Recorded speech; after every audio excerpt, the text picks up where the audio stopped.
Hello, Internet! My name's Dark Arts, and today we're playing Cursed Treasure 2. I loved the first Cursed Treasure, and their level expansion pack. They're amazing games, as you can see they're on the bottom right here, so after you've played this game, play the first ones. This version of the game has evolved tremendously. The trick to the game is simple. You have towers, there are mobs coming at you. You place towers on specific places. This one is a grass, just think of it as the grass temple, or a den, it's called a den. It's a grass tower, and it can only be placed on grass. The ice one can only be placed on ice areas, and the fire one can be only placed on fire areas. So, that's the gist of the game. The fun part is how simple it is, and yet how deep the game mechanics go. We start off with the peasant. He's very weak and ugly, as peasants usually are. And they, of course, look very cartoony. Much more cartoony than the previous game. It looked a lot more human in the previous game. And I quite liked it. This one, though, has so much charm because the art style has changed. It looks phenomenal. The trick to the game is simple. All you have to do is protect your gems. They're the floaty things in the Skull Fortress. You have to make sure of two things.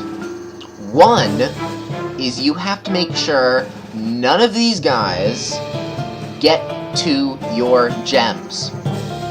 That creates the perfect status. And the second thing, if they do get to your gems, is to make sure they don't leave with your gems.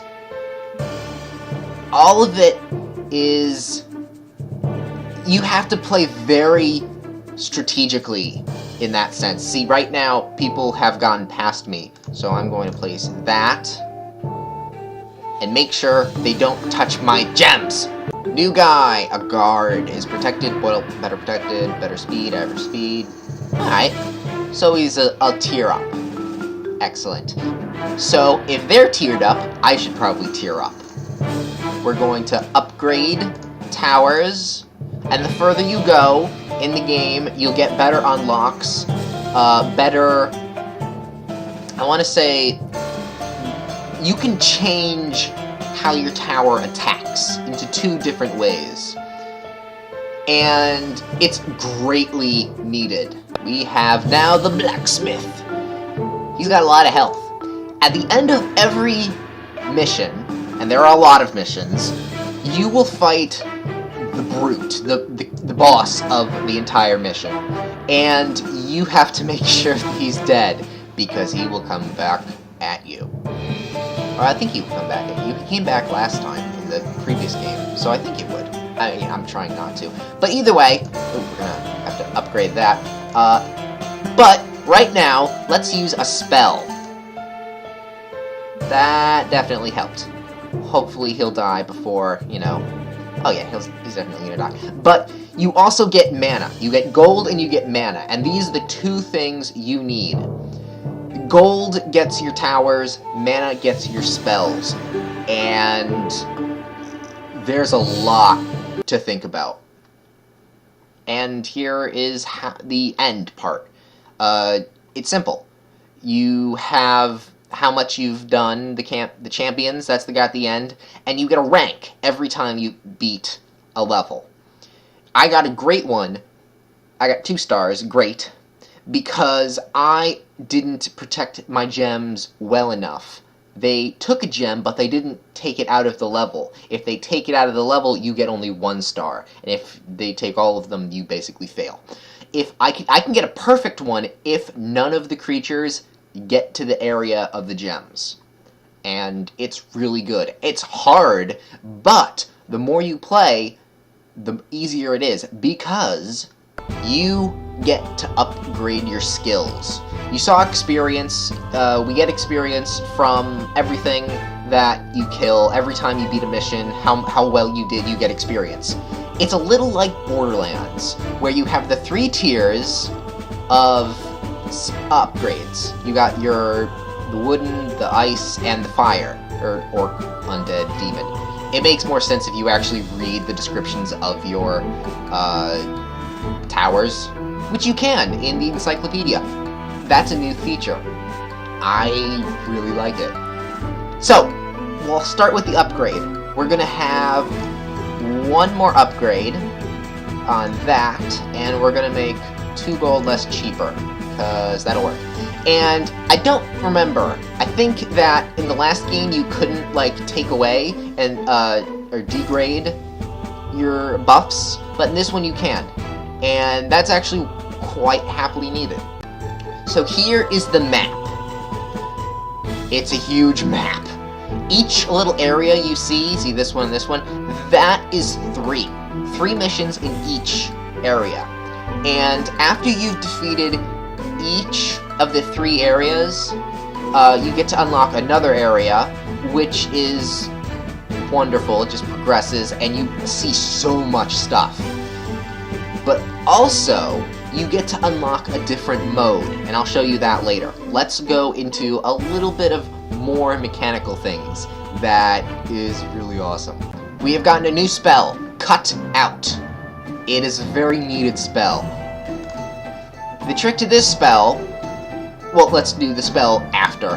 First, you see these little tower things? They're high ground. If you place something on the high ground, they get a better range of attack. Depending on what you prefer, I like to prefer the 3 shooters. The ice ones, whichever. The crypts. I like to put the crypts on there, because the gangsterness of them is really needed. We will speed up the attack and just see where this goes. Oh, to speed up, you hold the spacebar. You can just speed up anytime, and you let go, and it stops to make it normal. That's actually very nice, because sometimes in tower defense games, you click the speed up button, but like when there's like really a lot of stuff happening, you forget that it's clicked, and then everything just goes to shit. So it's quite nice. We have just gotten some great information here about gold mine and this mana pool. Now, you use the cutout ability for 2 ways. The first way is to cut out woodlands, these little areas that are blocking your towers from being made. You destroy one of these, you'll be able to make another tower. That's nice.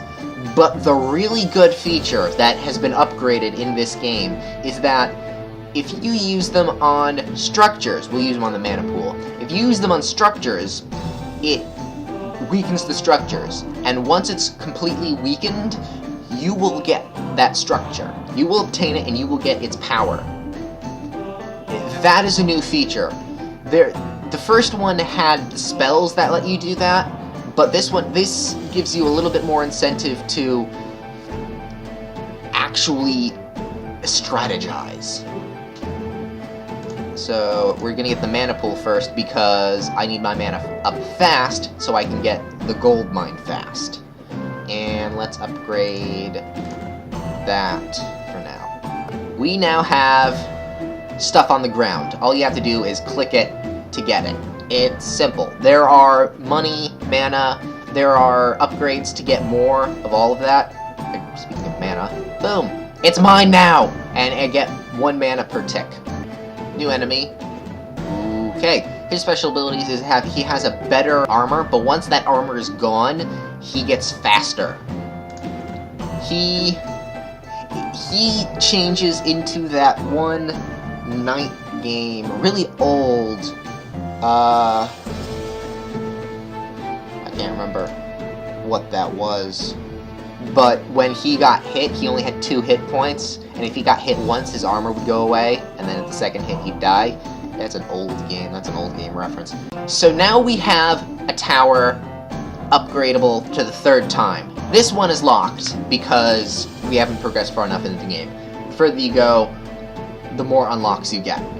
But for this one, we'll just go with that. It works. The further you go, the more strategery you'll have to get with, okay, I want fast shooting or I want area of effect shooting. Boom. I have more money coming in. Ticks 2. Now, I feel like I'm gonna take that area out and put a fire temple there. Yeah, that'll work. This attack. Fire temple, put that there. And just speed up. Yeah. This game is so much fun. It has so much charm. The music is medieval-esque, and it works really well for this game. I think the first Cursed Treasure was probably my favorite tower defense game of 2010? 2011, maybe? No, 2010, because the next year that one came up with a level pack. So this one, I think, may get into my top 2013 Flash games, because I love this so much. What is our final guy? He is an adventurer. Alright, he's just a fast rogue. Not fast rogue. Heavy-hitting rogue. Let's just say that, because I'm tongue-tied at the moment. And, ooh, did I get it? Yes, come on. No, no! Oh, I almost had perfect. Oh well. But, I still got a lot of stuff. I got much more experience. I'll be able to upgrade some stuff. That's great. Now, let me show you the mode that I'm actually really happy about. Okay, this is my level. This is the game I was playing on. I got swept in on it. I've gotten all the way up to here now. But, next, the new mode is actually really different. I don't think I've ever seen this in a tower defense game before. Let's go with this one. We'll go with this one. Should I? Yeah, let's go with this one. It is called Night Mode. And there's the day mode, which is the normal one, but this is night mode. Night mode is very different. In night mode, and not like Adventure Night, in Pitch Black Darkness Night, you can only build towers where the light touches. Now this seems easy to do, but because, well, you see how it is now. I can only place things in this area here, and I can't place anything outside where this is, where any of these things are, at the moment. Maybe if I cut down a few trees and put some stuff here, I might be able to, but at the moment I'm fairly limited to placement. And that's actually really cool to me. This has been Cursed Treasure 2. I love this game. And you will too. It is so addictive to play. And just play it. The link to it will be in the description below. My name is Dark Arts. And play all the Cursed Treasures. First one, the level pack thing, which if you like the first one, you'll love the level pack, because it's basically an expansion of that one. Hopefully, this Cursed Treasure will get an expansion pack. Apparently there's a new update that I don't really know about. I'll have to check that out. And please, play this game. It is wonderful.